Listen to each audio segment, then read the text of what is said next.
Welcome back. It's Mentor Ate, and I am very delighted to be with you here. In today's session, I want to talk to you about a particular subject that I hold very dear to my heart.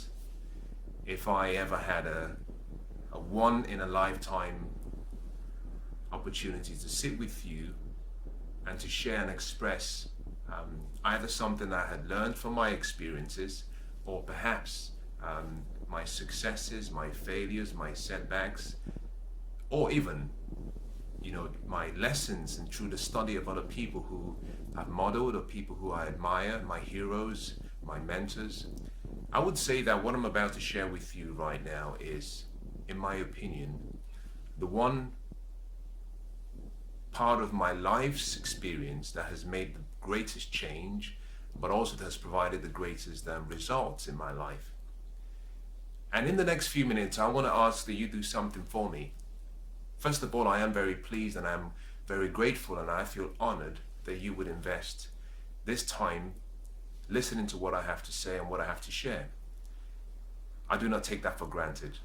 I hold that and I cherish that from the bottom of my heart.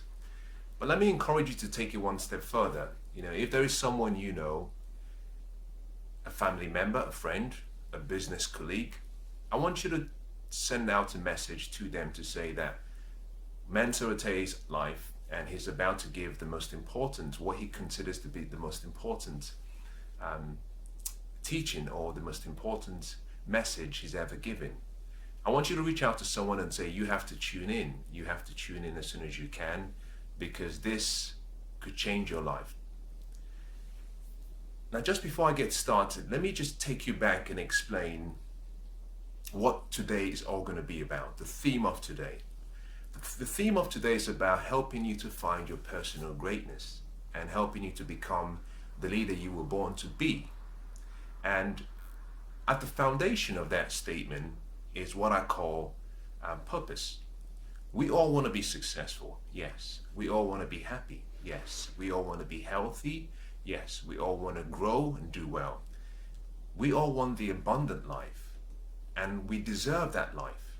As a matter of fact, we are meant to have life and have it to the extreme of abundance. We're meant to have the extraordinary life.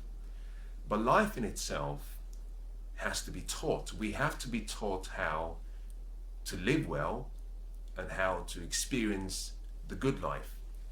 We are the crown of what I call creation. We, unlike other forms of the animal kingdom, we have a choice. We have the power of choice and a free will, which means that you and I get to choose the life we want and the experiences that we actually get to manifest in our life.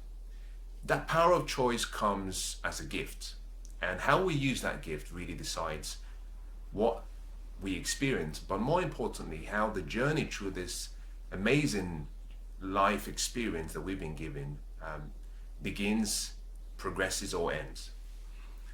And so I want to share with you what I believe is at the foundation of all of success, all greatness, all happiness, all fulfillment. I believe this is perhaps one of the most important ingredients, if not the most. Now, I say that with some caution because obviously, it's subjective, and I don't want to in any way impose my views and my beliefs on you. It is my intention that what I share with you in the next few minutes, that you will receive it. But more importantly, I'd like you to see yourself like, someone who is in a shop. And in the shop, you have various items. Receive what I give you. But if none of them accords with what you currently believe in, or where you find yourself, or the lifestyle you're trying to build for you or for your family and your loved ones, you can discard it. But give me a chance, accept, receive what I'm sharing, and just ponder on it for a while. Before you discard it, just ponder on it for a while. Let it just sit there in your mind for a few days, and come back later on and maybe listen again to what I've shared, and then decide for yourself whether you believe it's the right thing for you. It took me 34 years to understand and to come to the understanding and realization that life was designed to work in a specific way. Now that might sound a bit, rather simple, but let me explain what I mean. It took me 34 years to understand that everything that was created, including myself, was created for a purpose. That everything that exists has a purpose. If you were to stop what you're doing now and just do a 360 look around where you are and make an observation about everything that is around you that you can see with your eye, you come to the realization that everything that you can see has a function. Everything has a purpose. And just like we look at items and products and accessories and things, even animals, as having a purpose, we as human beings that are at the height of all creation and all creativity, we also have a purpose. We are born for a reason, each and every one of us. And the nature of our birth and the uniqueness of who we are even goes a long way in demonstrating how significant we are. Why do I say that? Well, if you look back at history, since the recording of time, we've had about 107 billion people who have lived. Now, we currently have 7 billion who are alive today. Now, of the 107 billion who have lived, none of them was like you. Interestingly, of the 7 billion who are alive today right now, none of us is like you. And long after you're gone, and long after I'm gone, as the world continues, no one who is yet to come will be like you. No one would have the same DNA, the same fingerprints. No one will be able to love like you, laugh like you, smile like you, breathe like you, talk like you.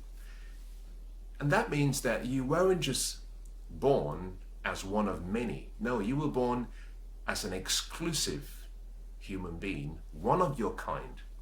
Not a replica to another person, but a true original, and one in which there can never be a replica to. And that made me understand when I started reviewing my life and thinking deep about who I was.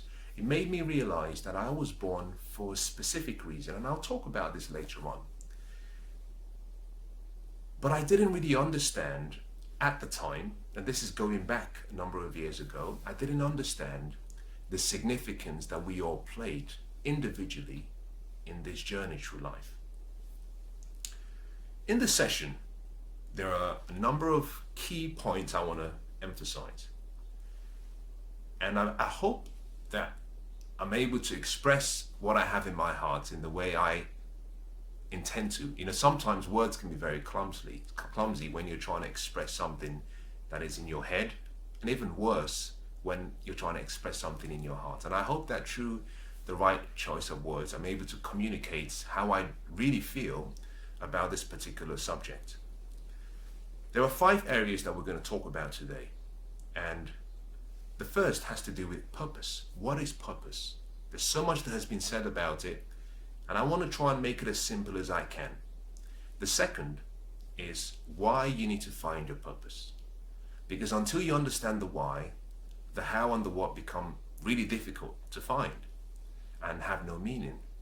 The third is then how you can find your purpose when you've understood the why.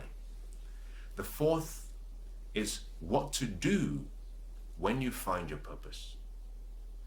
The fifth are the benefits of finding your purpose.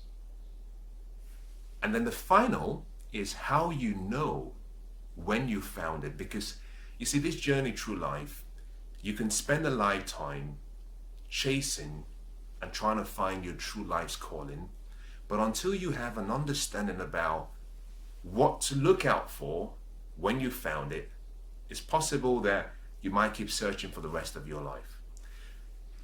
If you've ever gone to see a friend or visit a family in a location where you've never been, you may have been given maybe an address. You may have put that address into a satellite navigation system or a GPS system, And as you drive down, you are given directions. Irrespective of the directions you're given, in some cases, if you're visiting a single house, depending on how the houses in that particular streets are aligned or built up, it could be that the GPS literally stops you at the exact address. On the other hand, if you are visiting an area that is well populated, there is a possibility that you may have to look out for the house number when you arrive at the address. And so, even though you've been given an address, you may have been given some extra information, such as it's the White House on the corner of the street with a green gate. Those descriptions help you know when you've arrived at the destination. Now, so you can be on the streets, you've arrived on the streets, but you don't really know exactly what house you're going to. With those extra information, you're able to discern exactly what building is the right one for you. So I'll talk about how you know when you found your purpose. And it is my intention and my hope that in the next few minutes, that some of the questions that maybe, like me, you had, or some of the questions that you've asked and you have answers to, that I'm able to provide some additional information to support your dreams and goals, because this is my outcome. This is the outcome that I want. This is what I am hoping to achieve from this session. My hope is that by the end of this moment that we're sharing together, that you become a lot more open to the fact that you are such a unique individual and that you have greatness within you. That's the first. The second then is to understand, for you to understand that the greatness in you was given to you for a reason, and part of that reason was to fulfill a life's purpose. The third is to then understand that that purpose is connected to other people and how you can enjoy your journey through life, but at the same time make the experience amazing for other people who are living, but also people who are yet to come. And fourthly and finally, for you to find fulfillment in your life, in whatever you do, or wherever you find yourself. That is my outcome. Those are the results I hope to achieve from this session. Well, let's jump right in immediately and start with the first. The question is, what is purpose? Well, purpose is simply the original reason that something exists. Something is made, something is created, something is designed, or something is born. That is purpose. It's the original intent, the intention that was in the mind of the person who made something for a particular subject or object created. That is what purpose means. Purpose means reason. I like what Mark Twain said in one of his quotes. He said that the two most important days of your life is the day you were born and the day you find out why. The why in that quote refers to purpose. You see, because until you understand your purpose, then you don't know the reason for your birth. You're not sure about why you're here. And this experience we have goes beyond having a good time. You see, if you've ever just observed, maybe through your family, your relationships, through the people you look up to, one thing you come to the realization is that there has to be a meaning in what happens in life, that everything somehow has to have a meaning. There has to be a meaning for things. And just by the study of the human individual or the human being, you come to the realization that with all the assets and all the gifts that we have, that there was something much bigger that was destined for us. Let me explain what I mean by that. We have an abundance of assets. Just looking at the human body, we have a brain with 1 billion cells. We have a mind with an imagination and a memory, and through that imagination we can create in the future we want. We have a heart to help us control and discern feelings that guide us towards making the right choices. We have a body that supports our dreams and goals. We have a conscience that acts as a referee to guide us as we play the game of life. We have all of these in one body. But it doesn't even just stop there. We're then given the power of choice and a free will to do as we please. And so with all of those gifts, I came to the realization that all of these gifts was not simply just for having fun and having a good time, that there had to be something bigger. And that is where the importance of purpose comes in. So your purpose is simply, like I explained earlier on, the original reason why something was made. For a number of years, I studied and I practiced and I worked as an engineer, and I got to a level in my career that very few people ever got to. It took me 34 years to recognize and understand that engineering wasn't my life's purpose. 34 years. Now let me put it in context so you can understand. 34 years for someone who would live to be 60 is more than half one's life. For someone who might live to be about 90, that's a third. For someone who might live to be about 40, that's almost 80% of your life. Doing something that you were not born to do. Now, I enjoyed every moment of the engineering experience. For the time I practiced and I worked as an engineer, it provided its level of fulfillment. But it wasn't what I was born to do. Now, part of the reason I chose engineering was because my father was an engineer, and I had grown up understanding sciences and understanding maths and physics. And so naturally, I chose a subject and I chose the career path that was almost similar to my father, because I adored him and he's still a hero to me, someone I admired very much. But all of us were born for a particular reason, and that is the reason why we're all uniquely different. And therefore, one person cannot be like the other. We're all given gifts and talents, somewhat similar, but our unique gifts is in a way customized to our specific purpose. So it took 34 years for me to understand what my purpose was, not what everyone's purpose was, what my purpose was. And through that journey, I came to the understanding of what the original intent and purpose and meaning and calling for my life was. As soon as I recognized that, that changed my life. Now, the second point that I mentioned is why you need to find your purpose. And let me use myself as a good example. I'll use myself as a reference point all the way through here. Not necessarily because I want to just keep talking about myself, no. But I can only talk about myself because purpose is a very unique experience to the individual. And I don't want to make it too, conceptual. I want to make it more real, because I can share from my experiences, both my failures and my successes, but also my setbacks. I can share my doubts. I can share some of my secrets, should that be necessary. There are about 5 reasons, major reasons why you should want to discover your purpose above anything else. This is 5 great reasons above anything else why discovering your purpose should be the most important need you have. The first, and I'll run through the 5 and then I'll explain them very briefly. The first has to do with your potential. Your purpose reveals your potential. That's the first. The second is that your purpose reveals the greatness within you.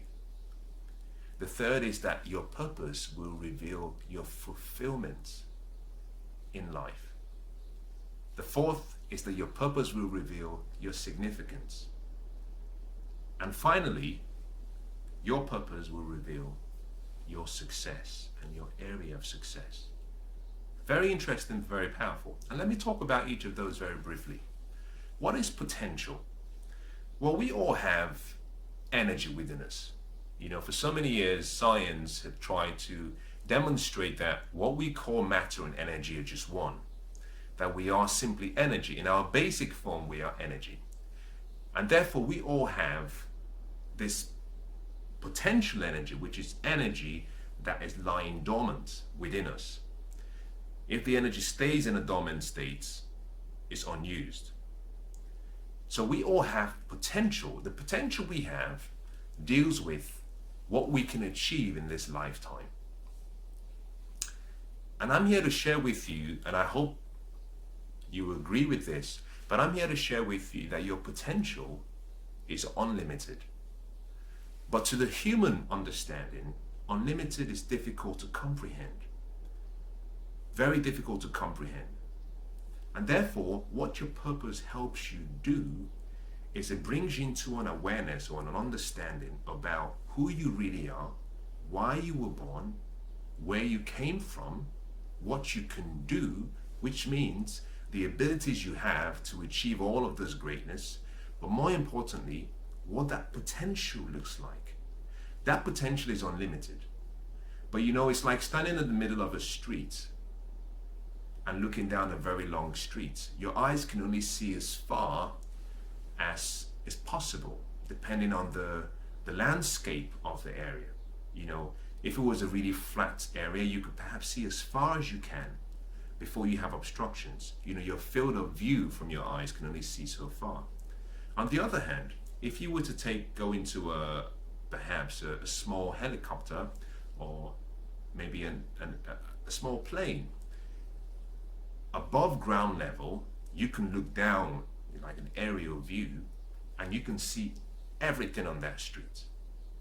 You see, what your purpose does for you is it takes you up from where you are and starts, and the higher it goes, the more you can see what potential you have. So your purpose gives you an understanding about your true potential, what it is. And that is so important, because until you understand who you are, you will continue to behave and act like other people. Your potential helps you understand who you're not. Let me explain that. I sent out a tweet the other day, and in my tweet I said, if you know who you are, then you also know who you're not. And I had someone reply back to me, and she said, I had to read your tweet a number of times to really understand what you meant. I was going to reply initially to say it doesn't make sense, but the more I pondered on it, the more I came to the understanding of what you meant. What I was trying to say with that tweet was this: that so many of us start the journey of life not knowing who we are, not knowing our true purpose. And because we don't know our true purpose, we can only make a judgment of who we believe we are looking through the view or looking through the lens of someone else. Now that could be the way your father has seen you. That could also be the way your mother sees you. That could be the way the community sees you, or that could also be the way you see someone else.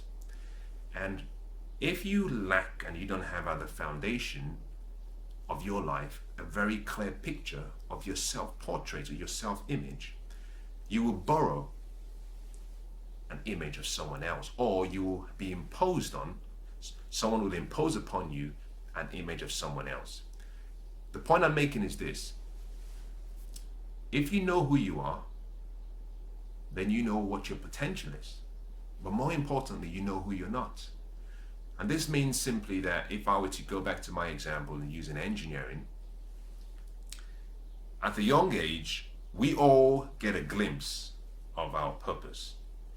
You know, if you spend time with, young kids, and normally between the ages of about 6 years old up to about 14, 15, 16, you will get a revelation, you will get a picture, you will see yourself through your mind's eye, doing what you would want to do in the future, having what you would want to have, and being who you were born to be.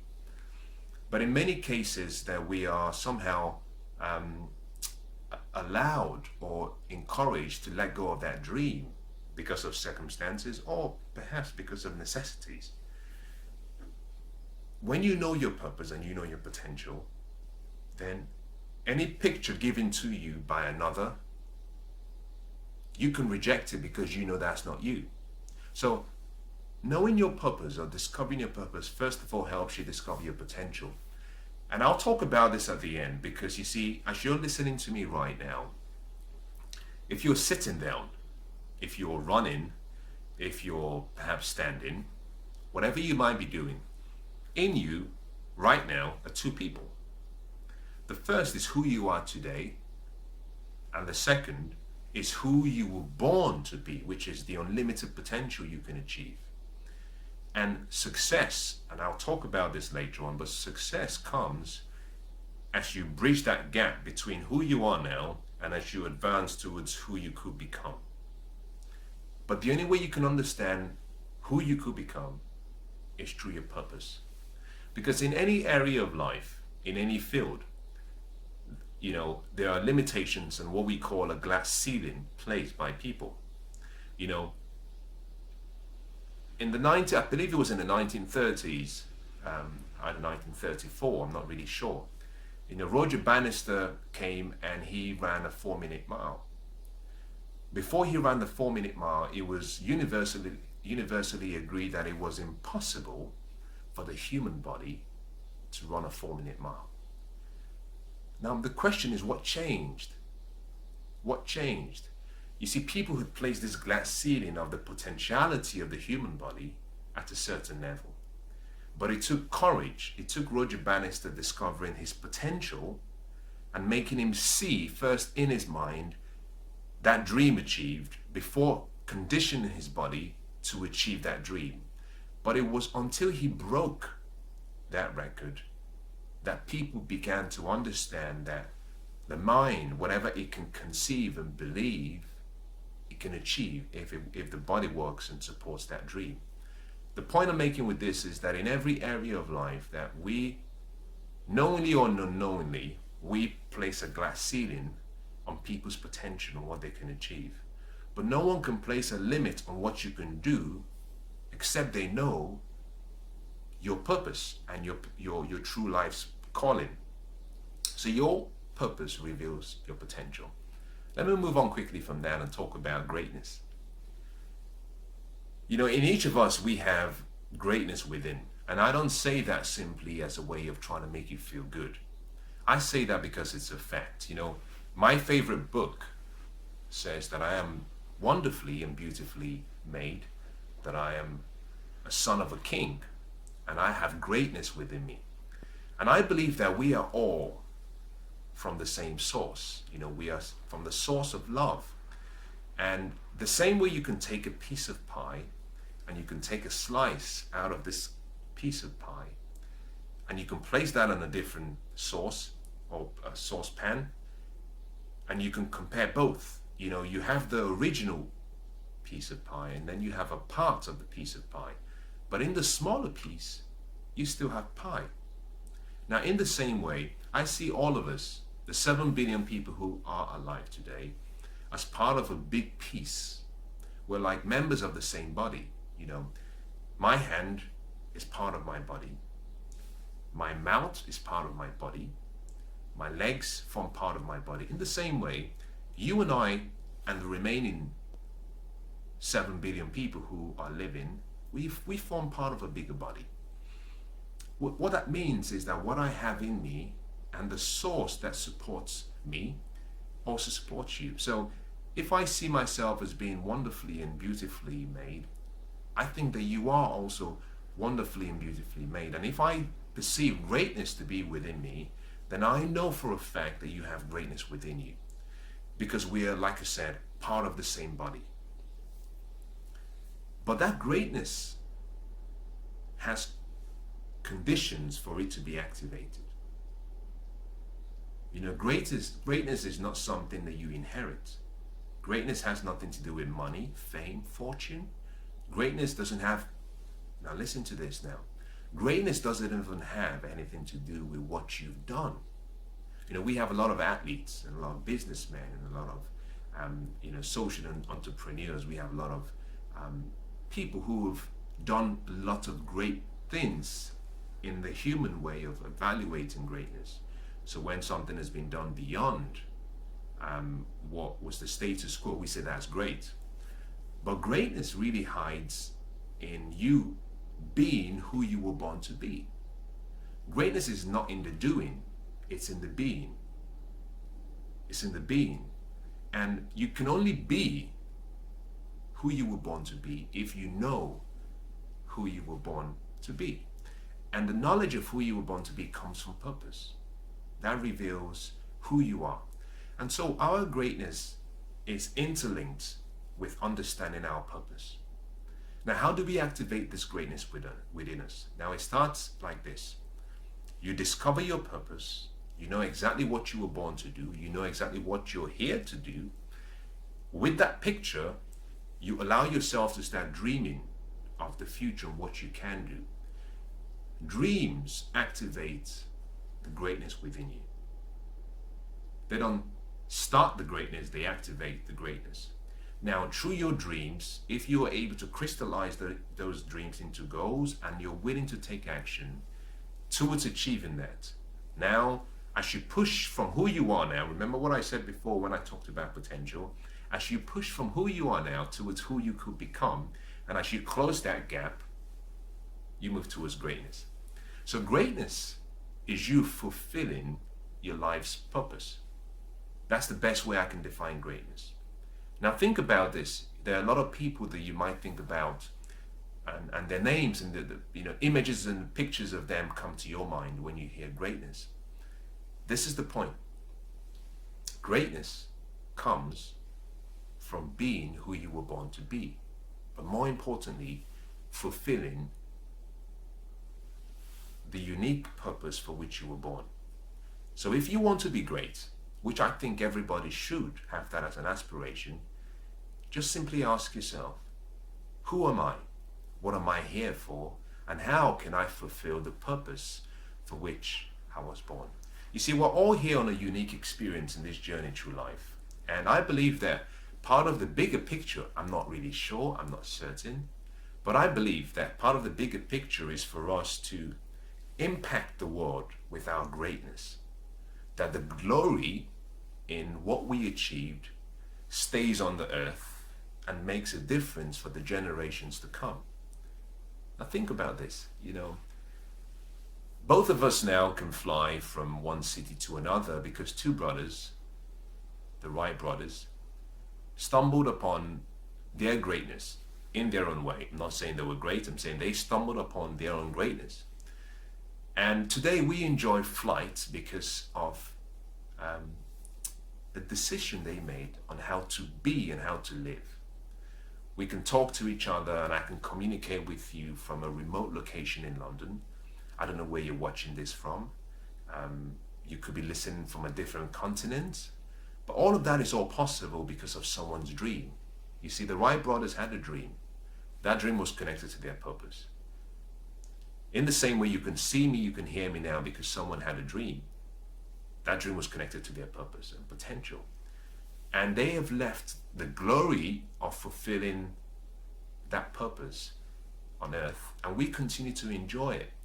And so in the same way, that process is meant to continue where you and I discover our personal greatness, we discover who we were born to be, and then we impact the world positively, make a difference in the world, radically change the world by ensuring that the world is not left the same way that it was when we arrived.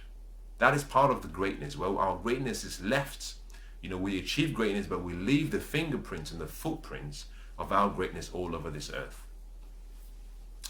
The next thing you really want to discover, or the next reason why you want to find out what your purpose is because your purpose reveals your significance in life. For a number of years, I had this question I kept asking myself, why am I here? I knew I had a family, I love my family. I knew my family was connected to a family tree and ancestors, great, and I loved all of them. But there was still something missing. Because the more I focused on myself and my family, the more I realized that there was a bigger gap that was being created. And the more I started to share my feelings with a lot of people, the more I began to understand that a lot of people were sharing the same feeling. For a number of years, I had a feeling of insignificance. And today, many people live a life of lack. They lack. Now, I'm not saying they are, They feel that they are insignificant, that there is a lack in them. And why is that? Well, I discovered for myself and my experience that part of the reason I felt very insignificant was because I was always trying to do things for myself. That I was focused on what I call the what's in it for me approach of life. That it was all about myself, my immediate family, maybe my extended family, and that was it. And I failed to understand at that time that I was part of a bigger body, and my true significance didn't come from fulfilling my own dreams alone, but my significance came when I connected my dreams and goals to the rest of the body. Now, if you've ever played a puzzle, like a picture puzzle game, where you're meant to arrange the different pieces in the right location, in the right order, to form a beautiful picture. If you've done that recently, one of the things you realize is the importance of one piece in the whole puzzle. You and I are like pieces of a puzzle. Individually, we are insignificant. If you take the piece out of the puzzle and place it on the table and just look at it, it looks very insignificant.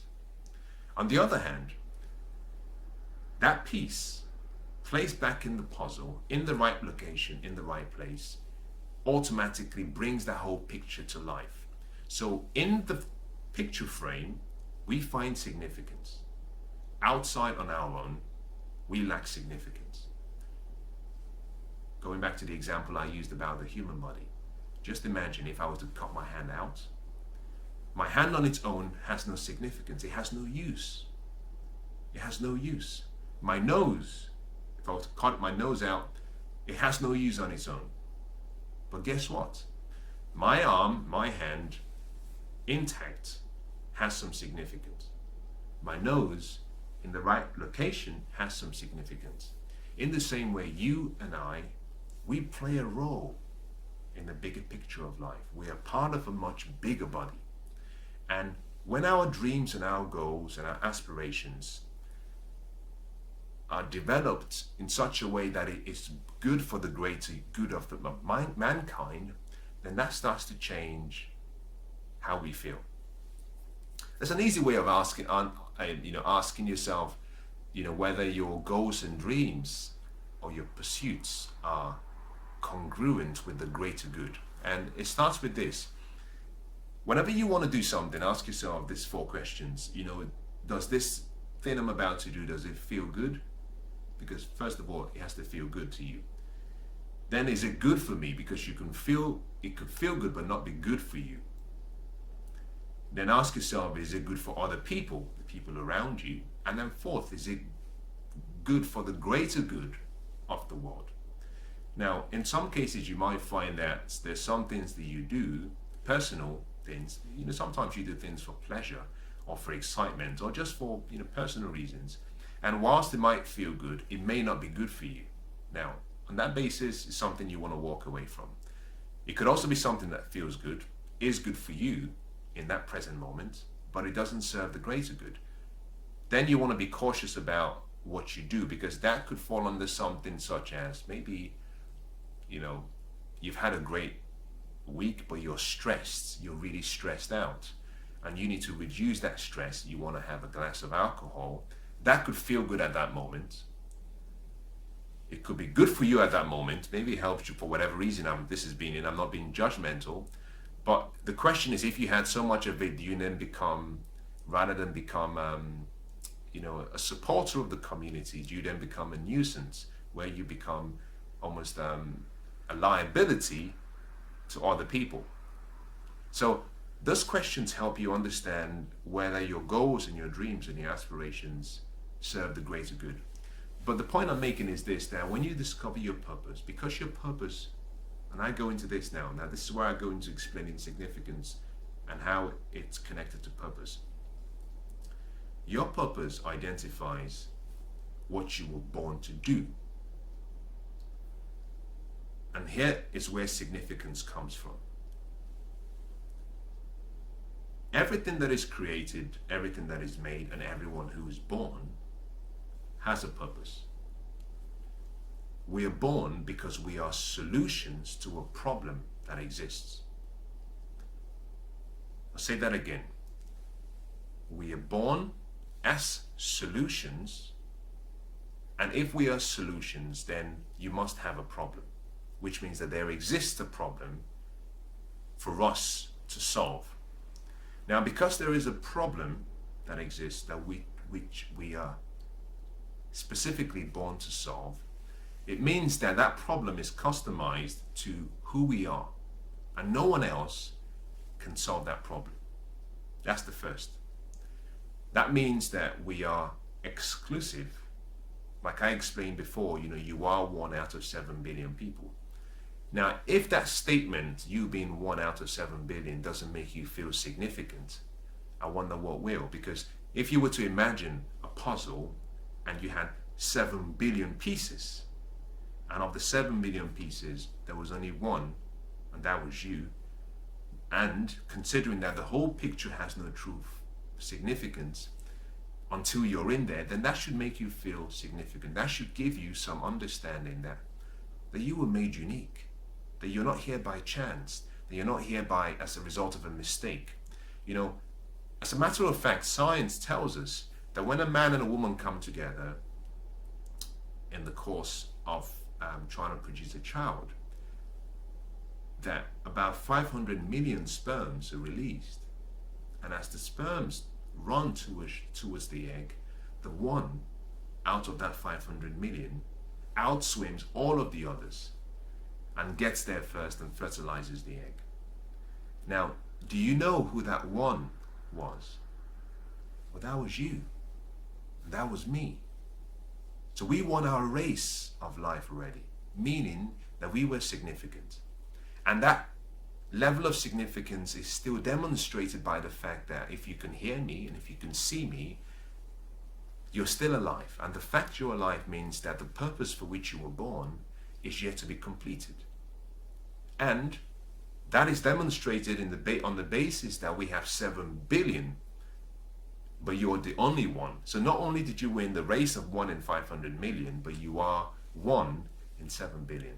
Now that in itself, without going into any more explanation, should make you feel significant. It simply says that the puzzle of life is not complete without you. And so every day you should walk around with the pride, with the knowledge, with the wisdom that you are exclusive and that the world and the earth is better because you're here. And that the journey through this earth that you're so sharing with me will be such a beautiful experience once you discover your purpose. So to tune into your significance, your true significance, and this has nothing to do with, the really physical things that we deal with.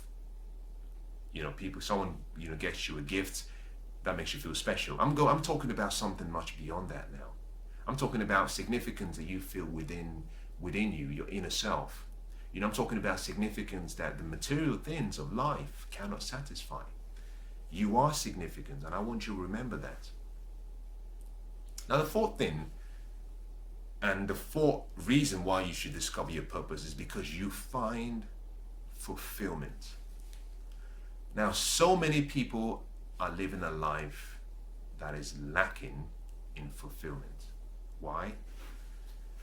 Because they haven't understood and they haven't studied themselves to recognize who they are. Fulfillment comes as a result of you doing what you were born to do. It's really that simple. If you've heard any of my other, sessions, you've heard me talk about the art of fulfillment, about how to find joy, about how to find happiness and peace and love. And from those sessions, I explain that success comes in 3 parts. You have the part that deals with productivity, achievement, and growth, where you're constantly moving towards your dreams and goals and you're achieving. And I explain that is a science in itself. And that is based on the fact that it follows fundamental principles And if you follow the fundamental principles, the outcomes are almost guaranteed. The second part deals with fulfillment, which is an art, not a science. And the reason is an art is because that we individually are unique. And so what fulfills one person will be different to another. And so we have to understand our personal way of fulfilling ourselves. We have to practice the art of fulfillment differently and express that art differently. And so what fulfills someone could be different to what fulfills me. We individually have to choose. Now, this is the point. You can study the art of fulfillment and you can express it. But the art of fulfillment comes automatically if you know your purpose and if you're living on purpose. Why? Because you were born for a reason. Now, let's use an instrument, for example. If you've ever seen, perhaps you play an instrument, but if you've ever observed and you've seen a professional play an instrument, now that could be a violin, that could be a saxophone. One of the instruments I love very much is a saxophone.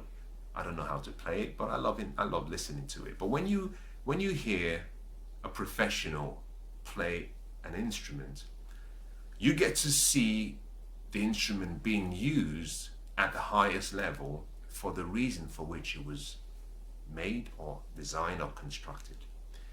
And so true fulfillment in life comes when you're doing what you were born to do. Let's take it away from an instrument and bring it down to something more realistic. Let's look at the animal kingdom. I love to dive. I love, deep sea diving. And the Red Sea is such a beautiful place because in the Red Sea you can go below water level and you can see how great this kingdom below land looks like. You get to observe all these beautiful fishes in their natural habitat. And one of the things I've observed every time I either go snorkeling or I go deep sea diving is this. When you're underwater, you can see these animals moving effortlessly. They are fulfilled in that environment because they are doing what they were born and created to do. If we come above water level and you were to just observe the birds of the air flying around, you come to the realization that a bird flying is fulfilled when it's flying. If you take that same bird and put that bird in a cage, the bird lacks fulfillment because the bird was not designed or made to be in a cage. Similarly, you and I, we find our fulfillment only when we are doing what we were born to do. Anything short, we lack fulfillment. Now, we could find artificial fulfillment for a short while, but because it's artificial, what happens is that in a short space of time, we're back to where we were. We want more. True fulfillment has to come in two parts. There is the fulfillment of the inner self, where your spirit man or spirit woman feels fulfilled, and your physical man or your physical woman feels fulfilled. Now, I say that because I don't believe that we are simply physical beings that have a spiritual experience every now and then. It is my belief. I don't intend to impose that on you, but it is my belief that we are spiritual beings that are here on a human journey. What that means is that both parts of what makes us complete, the spirit and the physical, have to be fulfilled. But the only way true fulfillment can come is if both are doing what both were born and created to do. So fulfillment comes when you live your life's calling and when you're fulfilling your life's purpose. The final is success. Success. What is success? Well, I define success really as the joy that is unveiled or experienced in the pursuit or the progressive realization of a worthy goal or dream. Because you were born for a reason and because you were born for a purpose, it means that the original reason you were born for would mark a point. Completing that assignment that you were given will mark a point to say, yes, you have completed the task for which you were born for. On the other hand, From when you were born till when you get to the end of your life, we have milestones. And that is the reason why I define success as the progressive realization. Your purpose reveals your dreams. Your dreams has to be pursued. As you pursue your dreams, if you're pursuing your dreams in accordance with your purpose, you find joy. And therefore, success is the progressive realization or pursuit of a worthy goal or dream.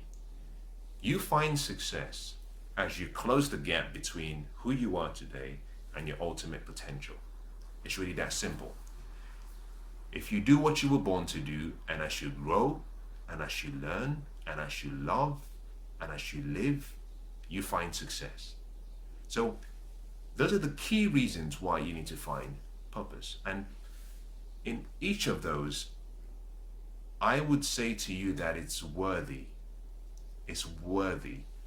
of the investment of your time to discover your purpose. Now, based on that, let's go very quickly into how you can find your purpose.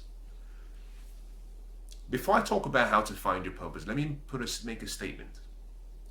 And I hope you understand what I mean by this statement. All along, you've heard me talk about the fact that we're all different. I've said that a number of times. This simply means that, number one, no one else can tell you what your purpose is, not even me. I want to put that out there, make it very clear. Number two, your purpose is only revealed to you. Understand that.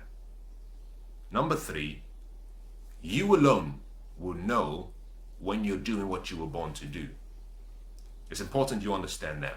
And now the final statement I want to make is this, is that it's not as complicated as most people think. If you study life by observing nature, you come to the realization that everything was made or designed to function in a very easy way. But more importantly, when you study nature, one of the things you come to the realization is how everything that is made has within itself what it should be. And what does that mean? What I mean by that is this. If you were to pick up a really young boy who was just born, and you were to look at that boy and you were to hold him in your arms, in that boy is a man.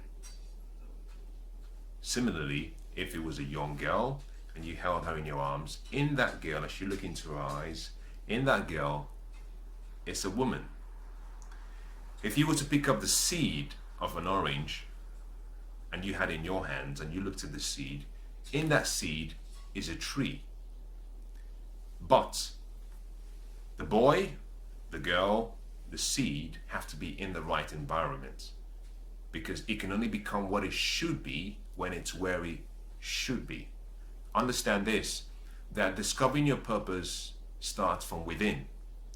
Everything you were born to be is within you. So you don't go outwards to look for your purpose, you search inwards. What I'm about to share with you is universal. I'm going to talk about 3 simple ways that you can discover your purpose. It would vary for everyone. What I mean by that is not the ways. I'm saying the feeling, how you know within you will vary, because we're all unique. But the method is the same. And let's talk about it very quickly. There are 3 key ways that you can discover your purpose. I'll give the 3 of them to you first, and then I will explain. The first is through your emotions. Number 1. Number 2 is through what I call your gifts. Your gifts, your abilities. Number 3 is through your energy. Very simple. Your gifts, your emotions. Now, for your emotions, you might call that passion. Some people refer to it as passion. And I'll talk about that in a short while. Let me explain so you can understand the difference. Your gifts, your emotions, or your passion, and your energy. Now, let's start one after the other. Let's start first of all with your emotions. Most people refer to that as your passion. By emotions, I'm referring to 2 distinct feelings. There is the positive emotions and there is the negative emotions. Now, the positive emotions are the emotions that you feel when you have, this feeling of love the feeling of excitement, the feeling of caring. Those are positive emotions. And through your positive emotions, you can discover, or by looking in within, you can discover what you were born to do. But it doesn't just stop there. There is also the negative emotions.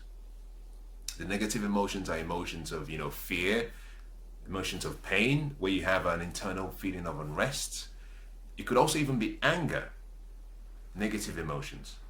Now, passion is a combination of what you love and what you hate. The reason I haven't defined it as, and I haven't said your passion is one of the ways, is because, it goes beyond just one emotion. Hence me defining the few feelings that you might have, love, caring, excitement, or anger, resentment, upset. But like a coin, if you want to discover your purpose using your emotions, see yourself as a coin. Every coin has two sides, but it also has an edge. On one side of the coin are the positive emotions you can feel. On the other side are the negative emotions. Now, if you were to stand on one side, all you would see would be the positive emotions. And that could blind you from the useful information on the other side of the coin. On the other hand, if you were to be standing on the other side, all you would see would be the negative emotions of anger, unrest, and things you want to change. And similarly, that could blind you from what is on the other side.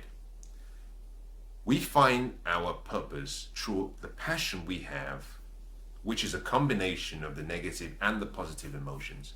But to truly get it, you have to have the intelligence of standing on the edge of the coin, so you can use either emotion. And the reason is because what you love would always reveal something that you want to change. Let me explain using a good example. We're all familiar with, or most of us are familiar with, the life of Saint Mother Teresa. She is one of the most remarkable human beings who lived. A lot of us know about her because of the love she had for people. So most people say, well, Mother Teresa's purpose was revealed through her love. But I want to just perhaps paint a different picture for you, and I hope you understand what I mean by that. Yes, Mother Teresa had a love for people, a remarkable level of love, and that is true. But it wasn't just her love that revealed her purpose. You see, although Mother Teresa had a love for people that led her to sacrifice most of her life, it was the pain, it was the anger, it was the upset she had in her every time she walked down the street and she saw poor people suffer. If you want to discover your purpose using your emotions, you have to tune in to the negative emotions more than you tune into the positive emotions. You have to remember this. I'll say that again. If you want to discover your purpose through your emotions, connect to the negative emotions more than you do with the positive emotions. Why? Remember what I said at the start, that we're all born for a reason. We are solutions to a problem. We're here to solve a problem. That means that the problem that exists will be something that we've been born to change, something we've been born to correct, and a solution we've been born to bring into the world, so that the world and the people have a much better experience. And what that means is that if you were to connect to just what you love to do, what makes you happy, you could miss what you were really born to do, which is to create change. We're meant to enjoy the journey through life, but the journey through life and the enjoyment we experience is meant to be a byproduct of the changes and the difference we make for our generations. It's not simply meant to be based on we pursuing our desires. So simply saying I have a passion for something, and I have a passion for horse riding, that could be your personal emotion, something you enjoy, that's your passion. But the question you should ask yourself is, what is the opposite side of that feeling? And how does it make a difference? Because true purpose is always about making a difference and solving a problem. Very important. And that deals with discovering your purpose through your emotions. Now, the second way in which you can discover your purpose is through your energy. Now, you might be thinking, what does this mean? Well, let me explain. Because we're all energy in our basic form, our purpose is revealed to us by a change in our state. Does that make sense? We're energy, which means when there is a change in our states, we get a feeling, we get an understanding about what we are meant to do or what we're meant to change. When you find your purpose, you find out that it will be something that you love to do, yes. It will be something you want to change in the world, yes. And let me go back a step to make it very clear. I talked about the negative emotions and I talked about anger and something you want to change, but I should have qualified it by saying this, that the negative emotions you have is not similar to what we see around the world by our refusal to accept our difference, the fact that we're all uniquely different. That is not the kind of energy I'm referring to, or emotion. I'm talking about the negative emotion that is supported and founded on love. So if there's something you want to change or something that angers you, it could be because of a love you have within you. So you may have come across a number of, either charitable organizations or businesses who have, created a product to make, communication a lot easy. It could be, a charitable organization that has been set up because their focus and their mission is to protect, malnutrition for a particular sector of people. It could also be a business that's been set up, to provide a better way of engaging with people. But the point I'm making here is this, that any negative emotions you have will not be as a result of you not accepting other people's difference. It will be as a result of you seeing something around the world that you think you can make easier, make the lifestyle of people easy, to make life more enjoyable, and to release that greatness you have in you. Now, coming back to the comment about discovering your purpose through your energy, when you find what you were born to do, what you find is that, number one, the energy you have for this particular area of life increases. For such a small fraction of inputs, you get an exponential return. So, for example, you can leverage a lot more compared to other people.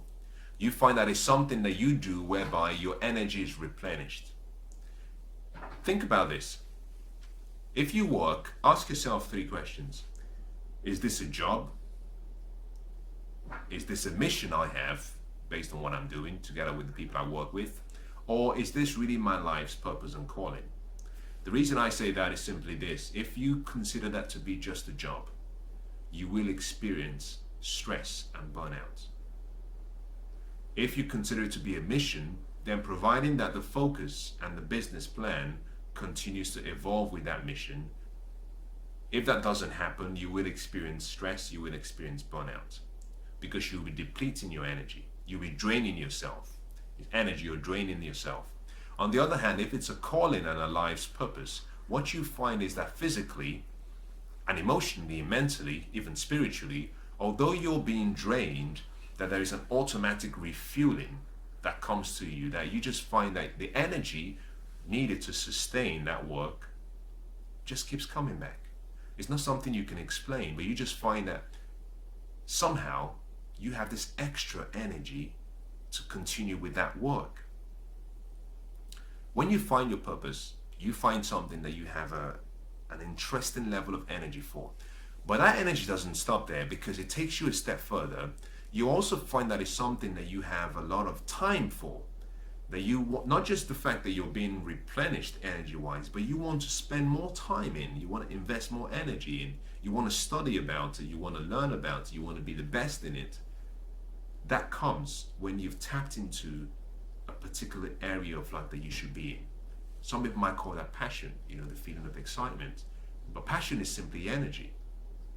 Now, interestingly, when you find that, it does three things. The energy in you, which in this case, you might say passion, is manifested in three ways. The first is, once you discover it, remember we all have energy within us. This potential energy that I talked about at the start, we have.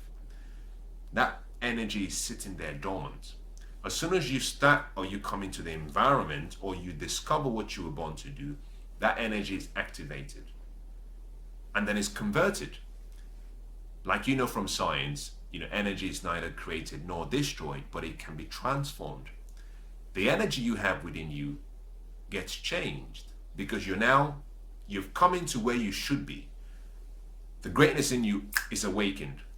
That potential energy you have is converted to what we call kinetic energy, which is energy of action. You just find that you just have this extra energy to produce. And in the journey of producing and achieving, people start to recognize the light that you're producing, because the potential energy that has been converted to kinetic energy doesn't stay there. It's also converted to what we call radiant energy, which is energy of brightness. You start to glow because you're now serving the world with your gifts. And I'll talk about this next. But as you start to solve problems, remember I said everything created has a purpose, and we are here to solve a problem. As you start to solve the problem, you start to glow because the potential energy in you is being expressed now as light for people to see. The final way you've found your purpose is through your gifts. We all have gifts. Everybody has a gift. And let me make it very clear, I'm not talking about a talent. We all have gifts, we have abilities. A talent is quite different from a gift. The words are used interchangeably, yes, but they're different. A talent you develop through practice, through hard work, just like you would a gift. But this is where there's a big difference. A gift is something given to you to fulfill your specific purpose. No one else has that specific customized gift. They might have something similar, but not customized, because your purpose is only customized to you. Now, because you're born for a reason and you're born as a solution the world needs, that means that you've been given an ability to help you fulfill the purpose for which you were born. That is your gift. It's not a gift that you inherit. It's not a gift that comes through hereditary. It's not a gift that comes through hard work. It's a gift that is given to you when you're born. It comes with you. It comes with you. And it attaches itself to your purpose. A talent, on the other hand, like I explained, could be you have an interest in playing music and you go and learn it and you get better at it. Anybody can have a talent if they work hard for it. But a gift is exclusive to your specific purpose. When you find your gifts will indicate where those abilities need to be used. Remember I said that we're all born for a reason.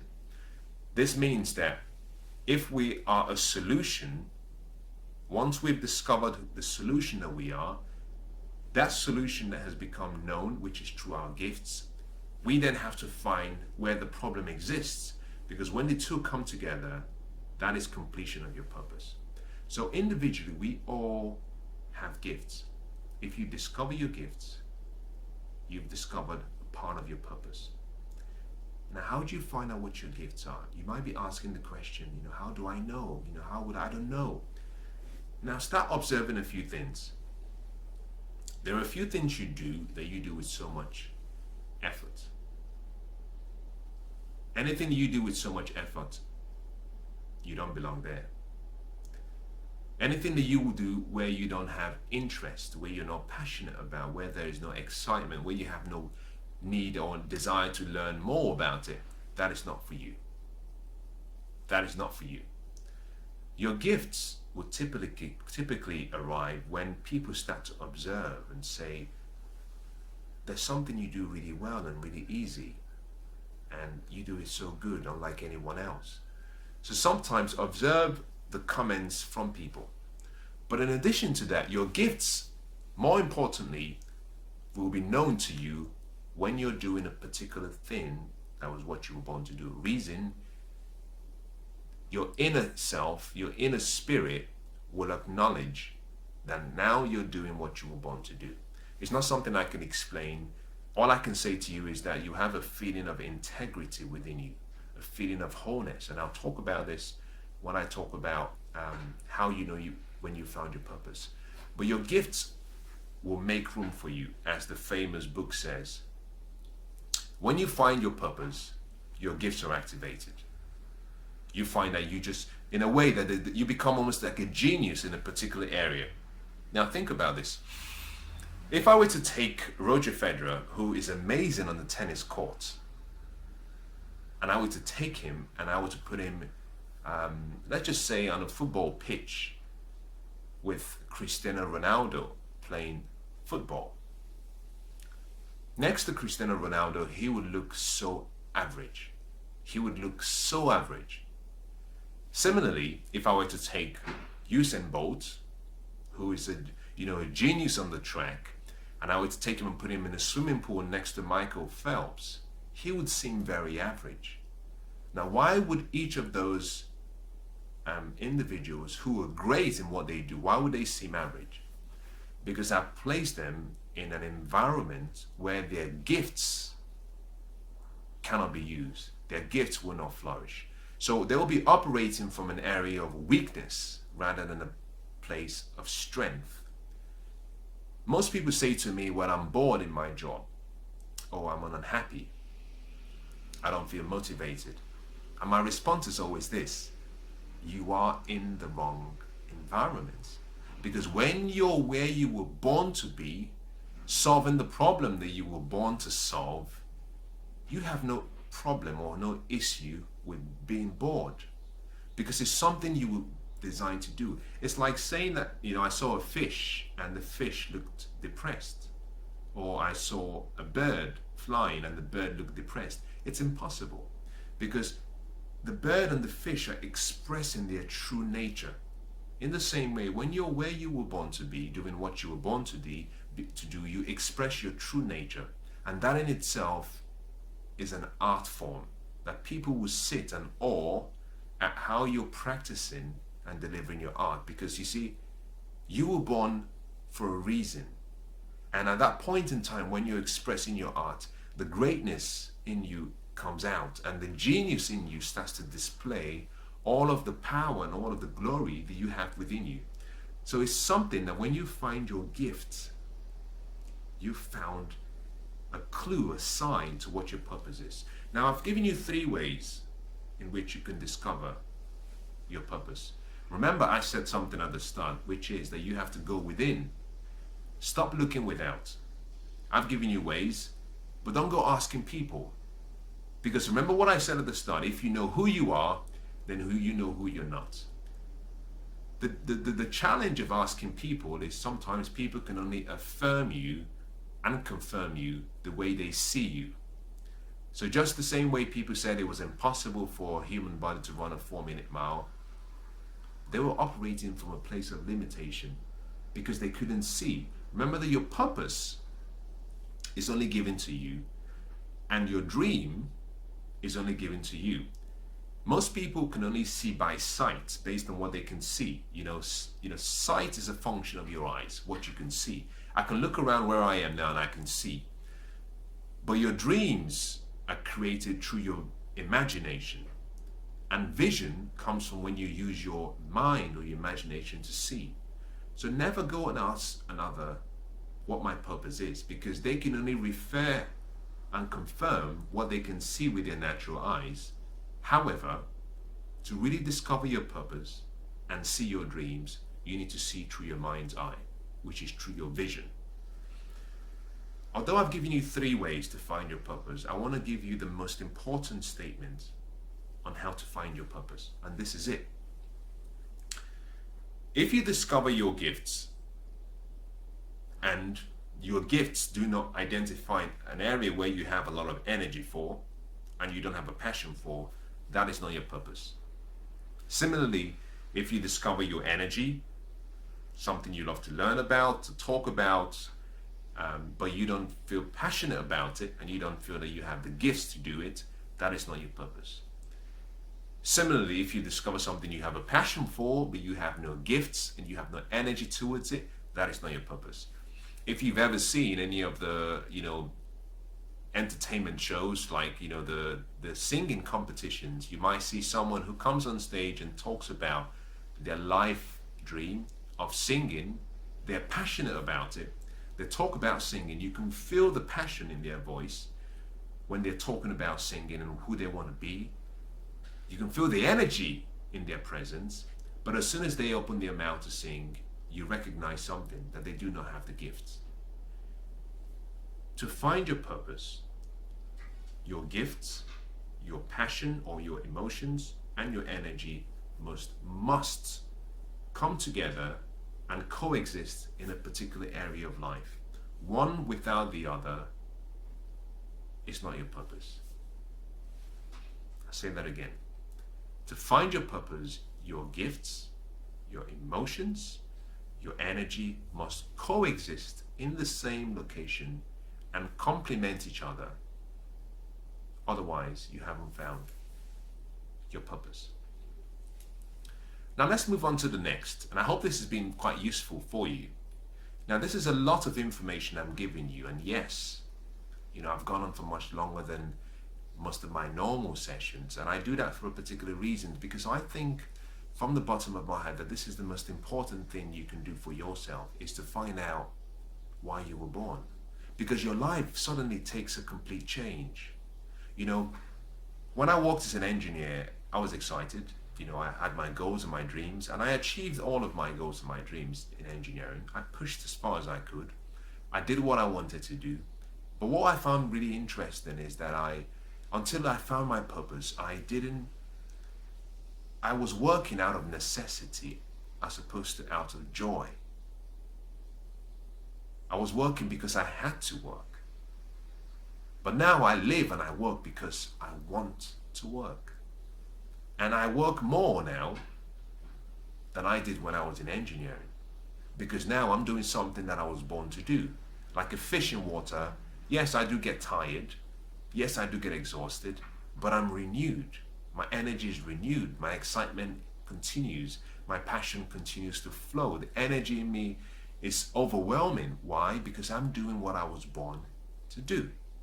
When you find your purpose, life takes on a whole different meaning.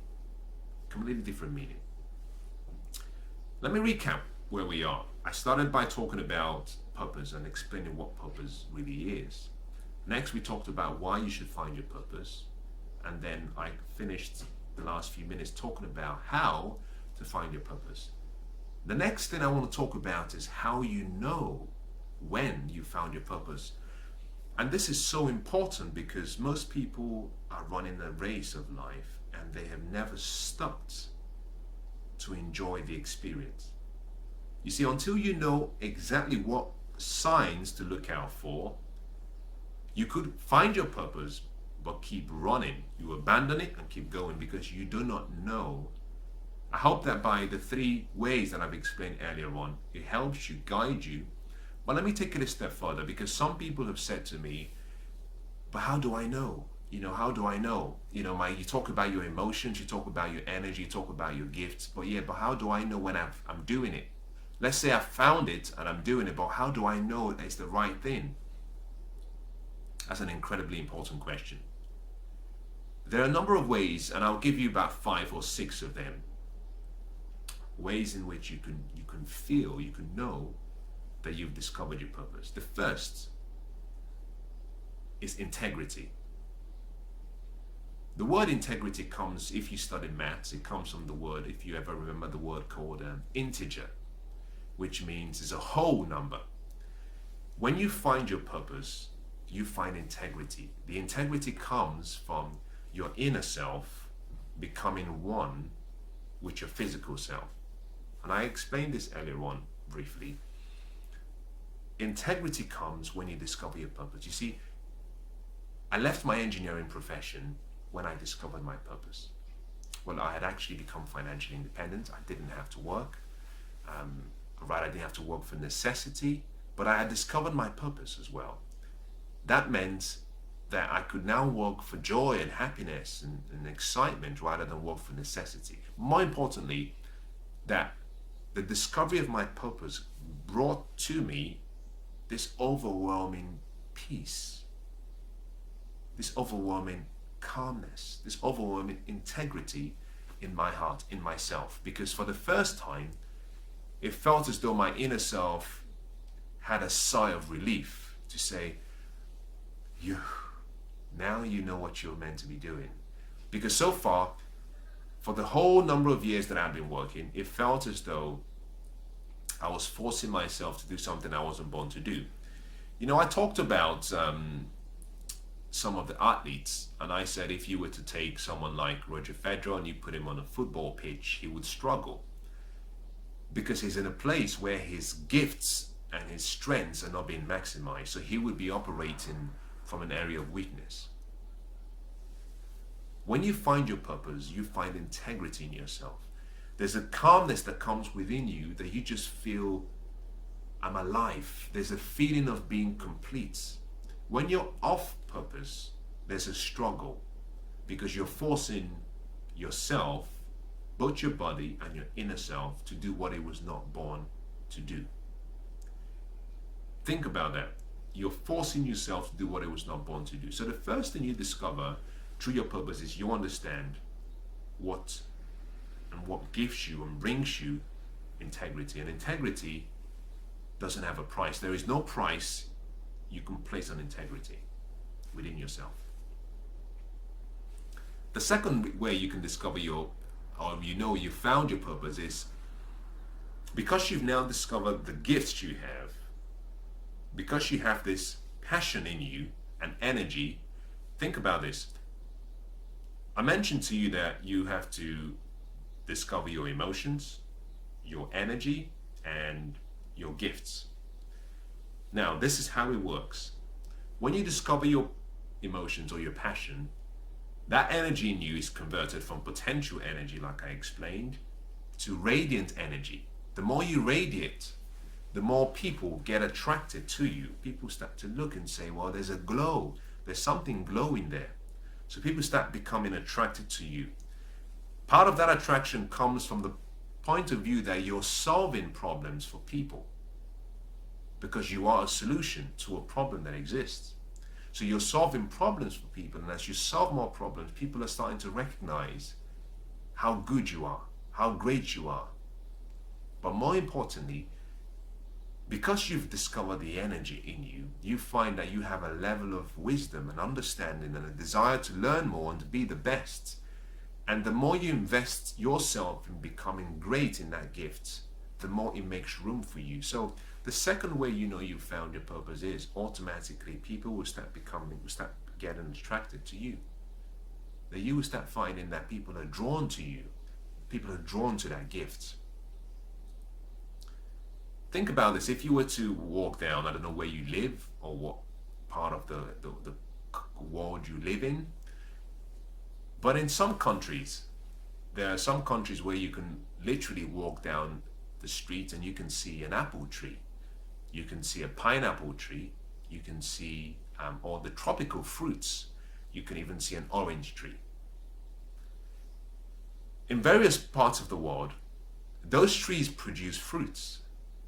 And typically a lot of people come and wait. They study the seasons and they know when the tree is producing its best fruits. People are drawn to the tree. You can see people climbing the tree. And I love Africa and I love certain parts of Asia because you get to see the trees being climbed because there are no restrictions. You know, it's not like it's in a farm. So you can walk down and you can just see a fruit and then you can go and you can take the fruit. Very simple. I know this applies in, some parts of, America and some parts of Europe, but I found that in some certain parts of Asia and Africa primarily, because I've been there more and I've seen more of those, that you're attracted to a tree that has good fruits because the tree doesn't eat the fruit. The fruit is for all of us. And people are attracted to the tree because the tree produces fruit. In the same way, when you discover your purpose, and you're living on purpose. Remember this: discovering your purpose doesn't attract people to you. Living on purpose is what attracts people to you, but also what gives you integrity. You know, you can discover your purpose and know what those three different signals and signs are, but never do anything with it. But when you live on purpose, that is when people are attracted to you. So the first thing to remember is this: integrity. The second thing to remember is that once you've discovered your purpose, you will attract people. The third we've already covered, and I won't talk about this much, but it's your passion. There is a passion for life, not passion within you, but there is a passion for living. That you then have this desire to, you go to sleep every day, you wake up excited, you go to sleep in anticipation for the next day, you wake up excited. Back when I worked as an engineer, I looked forward to Fridays. At the start of the week on a Monday, I looked forward to a Friday. Because on a Thursday evening, I was excited because I knew I had one more day to go. Why? Because I knew the weekend, I had it to myself. On a Sunday morning, I woke up happy. On a Sunday evening, I got really grumpy. Why? Because I remembered on a Sunday evening that I had to go to work again. And it felt that way because I was doing what I was not born to do. So it was that feeling internally where my inner self was saying, oh, we have to do this again. When you find your purpose, every day is a good day. Every day is a day for you to express and enjoy this beautiful journey you've been given and life you've been given on this earth. When you find your purpose, you live with passion. You go to sleep every day excited. You wake up excited. Now, there will be challenges, don't get me wrong. I'm not trying to suggest in any way that you go to sleep and you wake up with some kind of an excitement high. No. Some days will be challenging. Some days will be difficult, but every day you go to sleep and you wake up, you have a meaning for your life. You have a purpose for your life, and that means that you look forward to the next day. Even when you're solving problems and you're in difficult situations, because you know you're making a difference for the generations to come, it surges you and pushes you, and you find that this passion and energy continues to glow in you. Very important. So the love for life, you find, continues.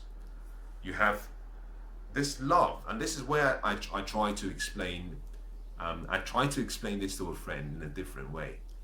I said, this third passion you have connects you to the fourth item, which is you suddenly realize that there is an area in your life where you have a level of understanding for better than any other area of life. You find that you have a certain either endearment or a level of patience, a need to study, a need to acquire more knowledge, a need to increase your wisdom in a particular area compared to any other area. It's strange, but you just find that there's something that you don't mind investing your time, your energy, your money, your efforts, because you're getting better. So you find that when you've discovered your purpose, that you have this level of wisdom, this level of knowledge and understanding that far exceeds anything you have in another area of life. That there is this patience you have with studying, with learning, with developing your skills and your gifts in a particular area. That you find that you start to be able to judge much better. Your level of understanding of an area starts to get much deeper. Your level of knowledge starts to get much wider because you're investing time. Your wisdom starts to get much more profound. That people start to discover and recognize that you're becoming different. That they start to see you as an authority in a particular area of life because your gifts have made room for you. Your energy is supporting that gift, but also your passion is ignited.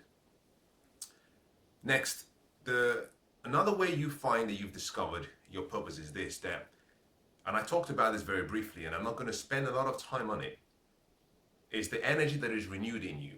You find that this energy that is renewed It's not something that you do on your own. It's not something that you can look at yourself in the mirror and say, I'm responsible for it. It's not something that happens as a result of you.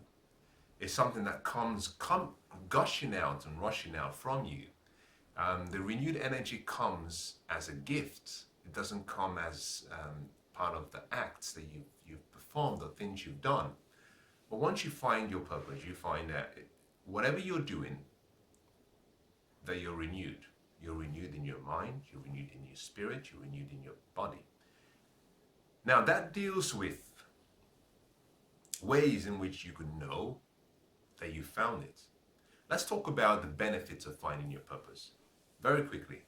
Let me give you 4 benefits of finding your purpose. The first has to do with, once you discover your purpose, your self-image and your self-portrait, rather I should say, your self-portrait becomes very clear.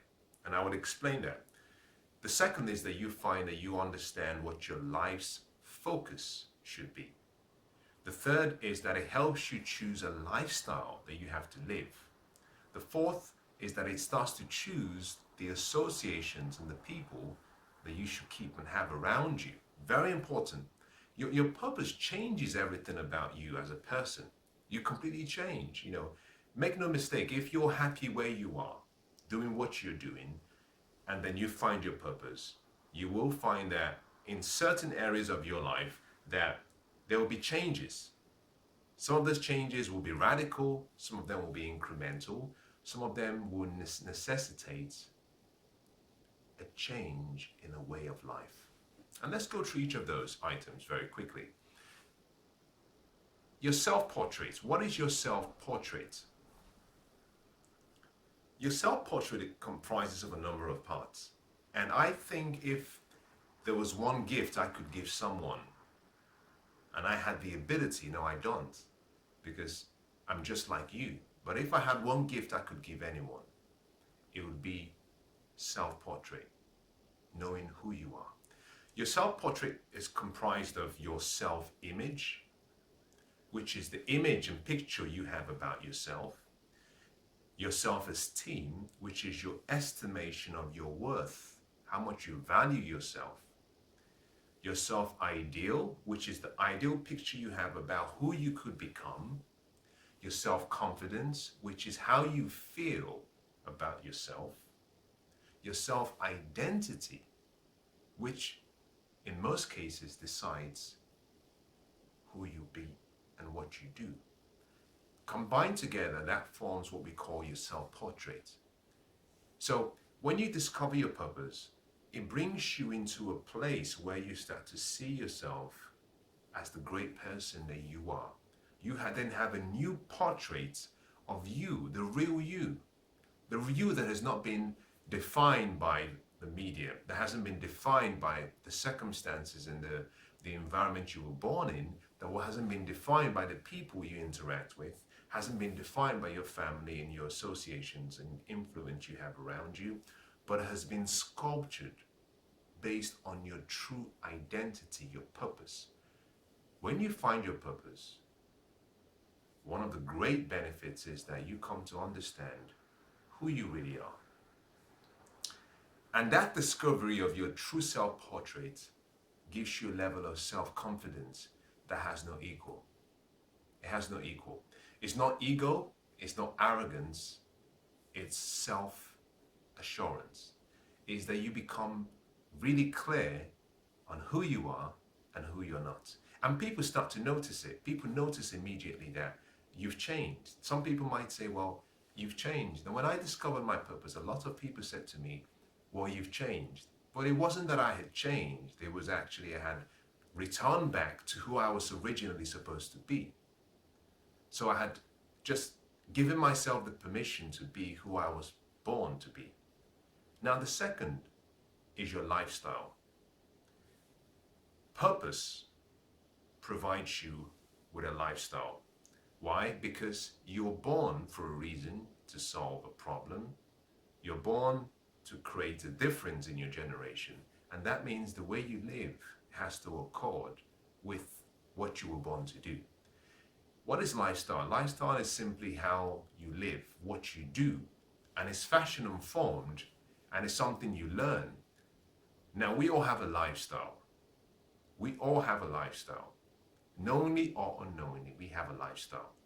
Some of us are living a lifestyle that has been decided by pressure group, that has been decided by our social environment, that has been decided by what we've learned through observation.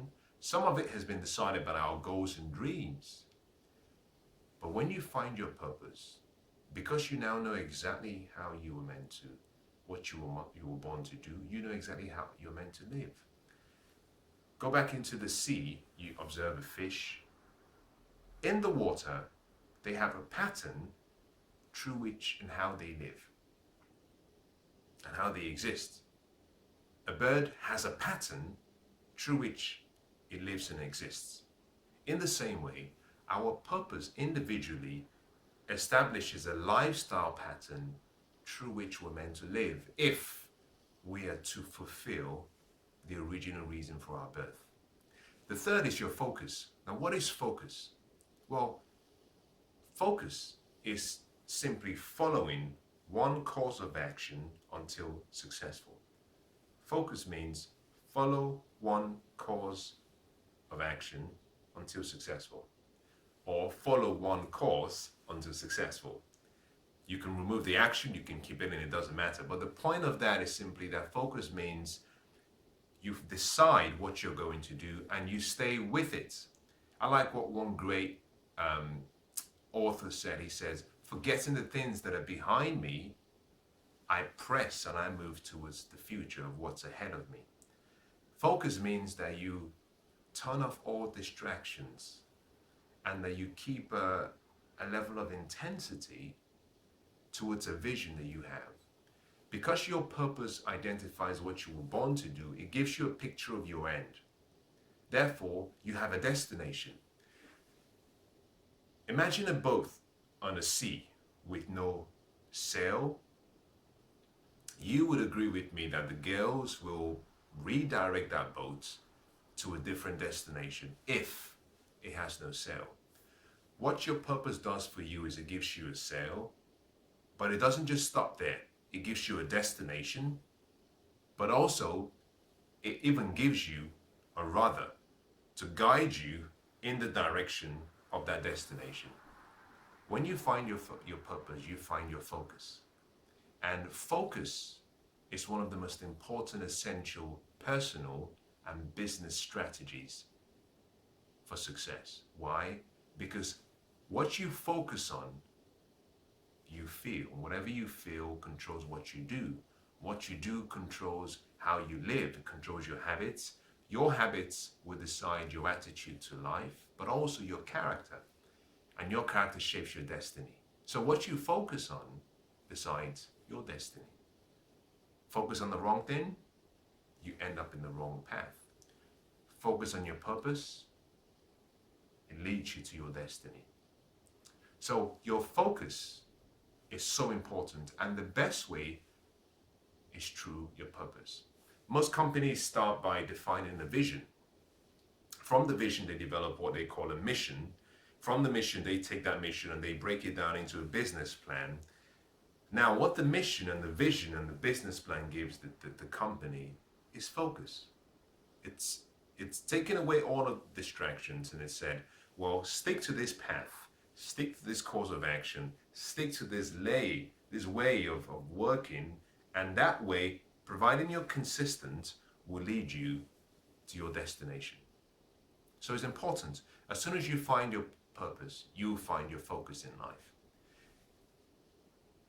Another benefit of finding your purpose is this, that when you discover your purpose, you automatically realize that the progressive fulfillment of that purpose brings you success and wealth and prosperity.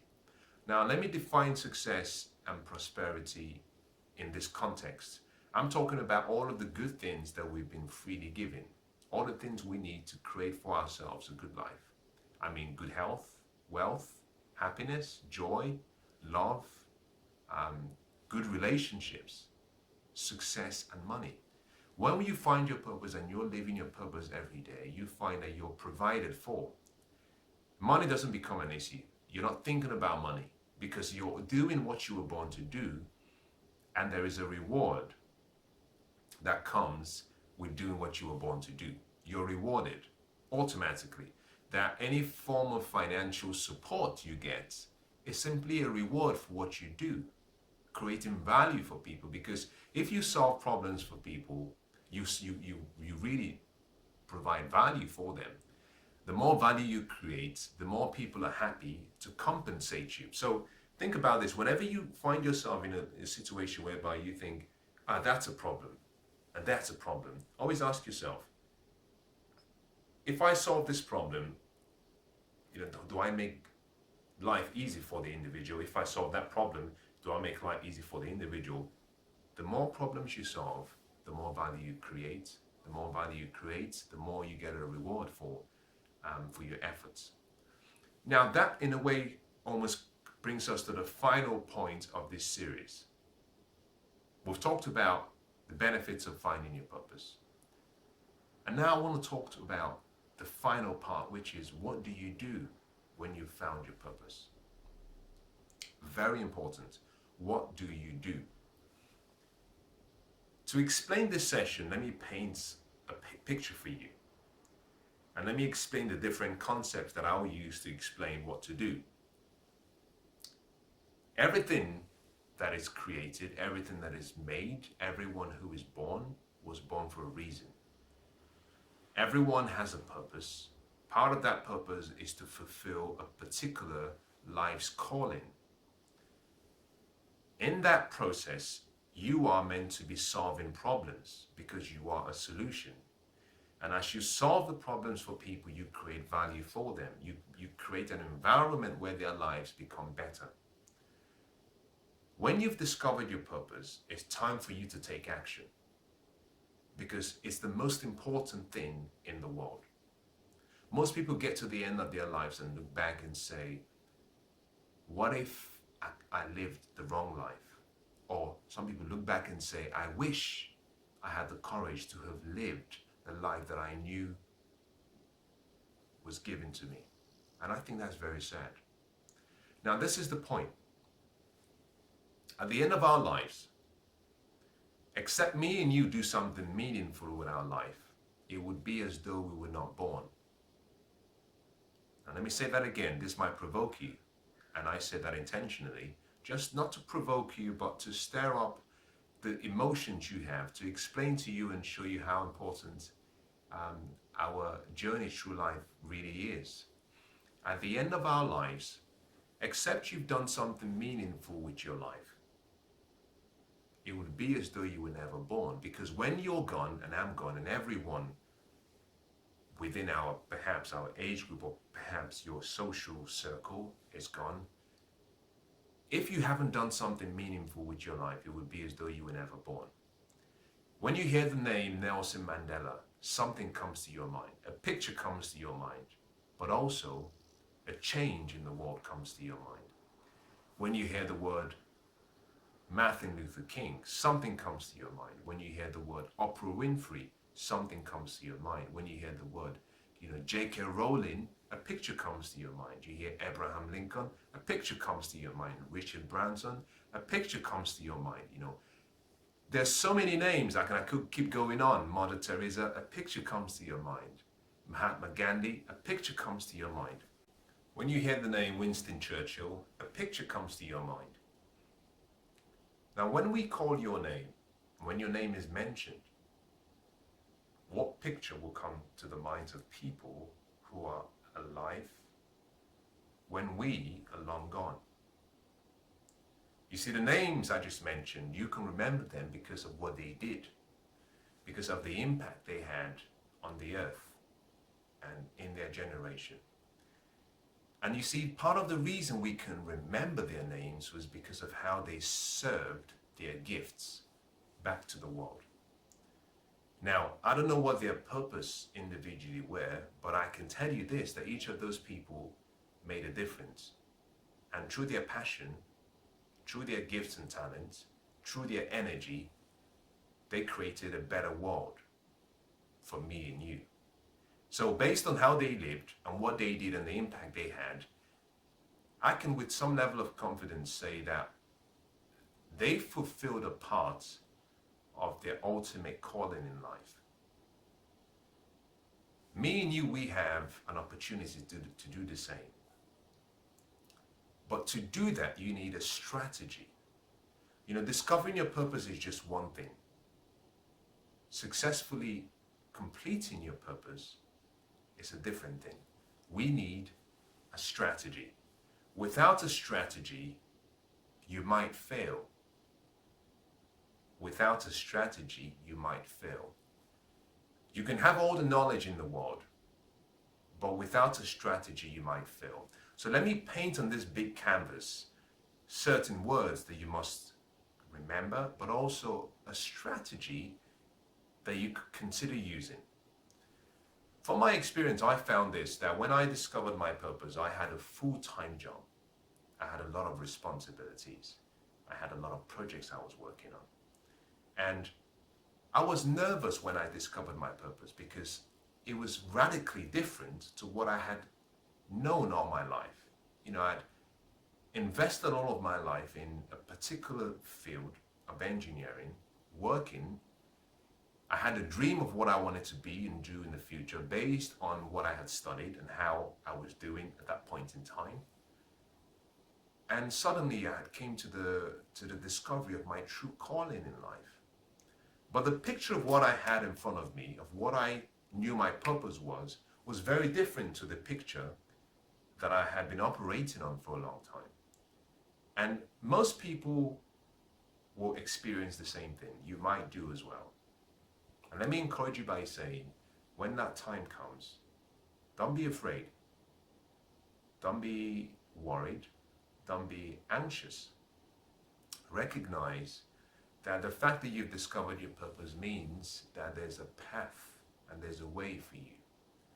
For some people, you might have responsibilities, and I've met some people who, maybe due to family reasons, they cannot leave their jobs because they cannot simply substitute their financial support for what you might call an uncertain lifestyle, because that is what it is.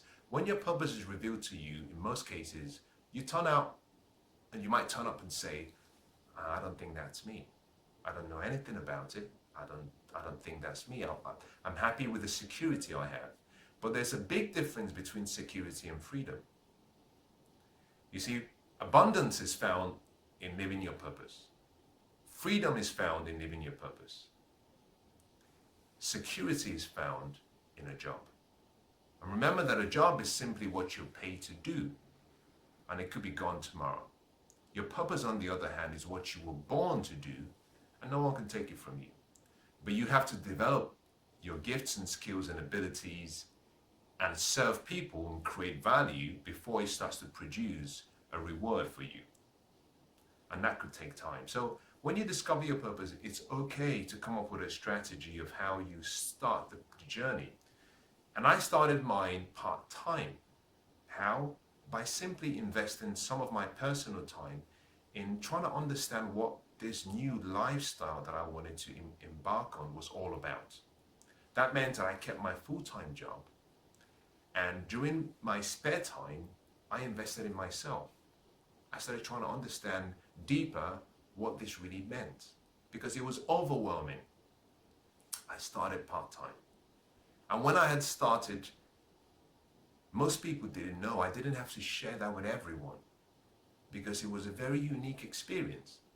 But I found that the more I studied and I started to think and invest time, because you must invest time in your purpose. The more I invested time, the more I started to see all of the various signs and ways through which I would have succeeded. But more importantly, I started to come to the understanding that my passion for my new purpose, or my original purpose, started to increase, and my interest in engineering started to decrease. So you can start part-time. You may not have the luxury of just stopping what you're doing and going full-time. you can start part-time, because what you need is you need to build some level of self-confidence in your ability and in yourself. If you've done a job for a long time, then you're very familiar with what you can do because you've invested time and energy. On the other hand, when your purpose is revealed to you, it might be a very neutral territory or area. You need to start part-time and start to develop some level of self-confidence in your ability to do the new, or rather to do what you were born to do. Very important. But let's deal with strategy now. Let me deal with some definitions so you can understand how this works. What is purpose? Purpose is the meaning for your life and why you were born, which means that it's the end. It's like your life goal. Is the end. It's a picture of what you were born to do. From your purpose, you have to extract what we call your dreams and your vision, which is then a picture of your ultimate purpose. Your dreams then have to be converted to goals. So you take that picture of your true purpose, you capture it as a dream, you convert that dream by crystallizing that dream in writing, give it permanence in writing. Always capture your purpose in writing so you can look at it regularly and study it.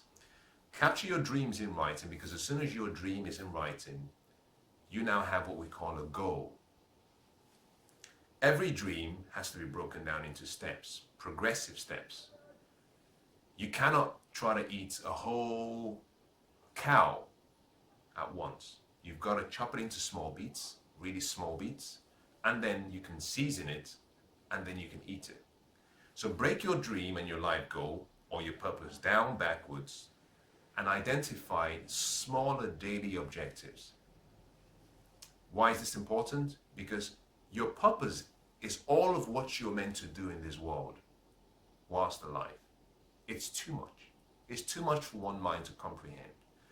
Your purpose will only come to you as a picture of what you're supposed to do. You will not see the full motion, picture. You won't see everything because it will be too overwhelming. I believe if your purpose is revealed to you as one single setting, that you will get so overwhelmed that you will run away. You will choose not to do it. So your purpose is revealed to you in a progressive way. You see a picture as a dream or as a vision, and then you see another. So it's like driving down a road, like I mentioned at the start, is you can see so far, and the further closer you get to where you saw previously, the more you see more. And that's the way your purpose is revealed. But once you've seen, convert it into a goal. Once it's a goal, give yourself some time, choose a timeline, and fashion for yourself by converting those goals into what I call daily habits. Because the secret to every future is based on what you do every day. Your daily habits decide who you become. What you do permanently will decide who you become. I can sit with you and I can observe you without you saying anything. I can observe you for an entire day. I can study how you use your time. I can study how you spend your money. And I can predict with some level of accuracy what your life will be like in 5 years. I can study who you're spending time with, and I can predict what your life will be in the future. Because your habits decide who you become. So convert your goals to daily habits so that on a daily basis, you're now living every day on purpose. And that is where the true fulfillment comes from. It's living consistently on purpose. Now, once you've done this, you have a blueprint of what needs to be done. The next thing is you now need people. You will need, not always, but you will need, when you discover your purpose, you will need an association of like-minded people. And this is where you have to invest the time to study people who have achieved and are achieving their life's calling and purpose, but also people who are living a passionate life. This might mean that you have to let go of some of the people you call friends and form new associations, because when you discover your purpose, one of the things that I found in my experience is that it becomes an obsession, because your focus is so fixed on doing what you were born to do that you then realize that you need to form the right associations. And if that means letting go of the associations and influences you had in the past who are not willing to recognize and accept the new you, you're happy to let it go. So you need the right people, you need your goals, you need the right people, then you need sacrifice. Every sacrifice comes with a price, comes with a promise.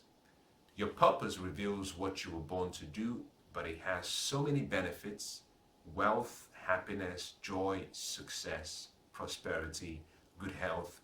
But there is a price you have to pay to get all of those promises. The price you have to pay has to be paid in full and in advance. The promise is guaranteed if the price is paid, and the price has to be paid every day, because success is not owned. You lease success. So every day you have to pay a price. So just make up your mind that you will work hard, because the good life and the abundant life will require hard work. It will require hard work. You will have to sacrifice a lot.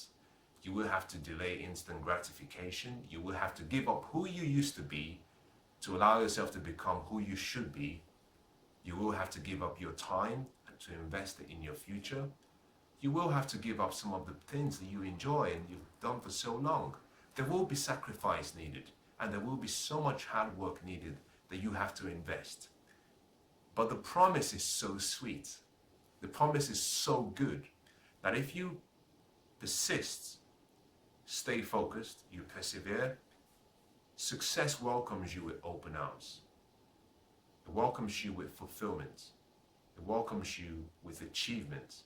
And it welcomes you with a lifestyle that you will look back on and be proud of. As I conclude, let me summarize what I just said to you in what you should do. Once you discover your purpose, you have to convert that purpose into a vision. That vision needs to be broken down into a goal. Now, you can call a vision a dream. Both of them I can use interchangeably. In this instance, it's okay to use both interchangeably. Convert those to goals. Now you need a strategy for successfully executing that vision to make sure you arrive at the destination you want. Now you need to sacrifice. With sacrifice, with persistence and perseverance, and the willingness to work hard, you can achieve your dreams. Now that is something you're doing on your own, but to support you, you need the right association. So whilst you're investing in yourself, always remember that you will need a circle of great influences around you, and it's your responsibility to find the right people. I hope this session has been useful to you. I hope that it makes a difference in your life. If it has, I'd like to hear from you. So by all means, send me an email, send me a tweet, send me a Facebook message, send me an Instagram message. Let me know how it's helped you. But I want you to take it a step further. You see, because my life changed radically when I discovered my purpose. My life is not the same today. And by sharing this with you, it is my intention that your life gets better.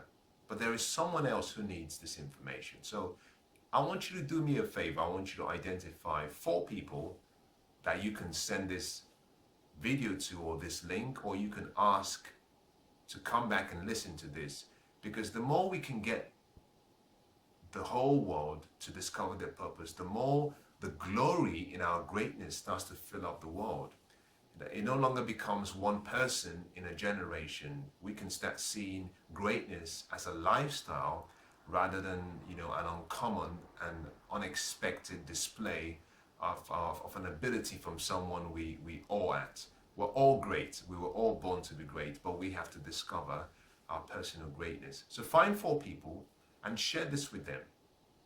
Your friends, your family, your business associates. Send it to someone and say, listen to this. Because what you'll be sending to them could be a message that could change their lives. Let me thank you very much for your time. It's been a great opportunity, and I consider myself as being really privileged, and I'm humbled to have spent this time with you. I want to wish you the best of luck. I want to say to you that, remember, you were born for a reason. You have a purpose. You have greatness within you. And in your greatness is your success. God bless.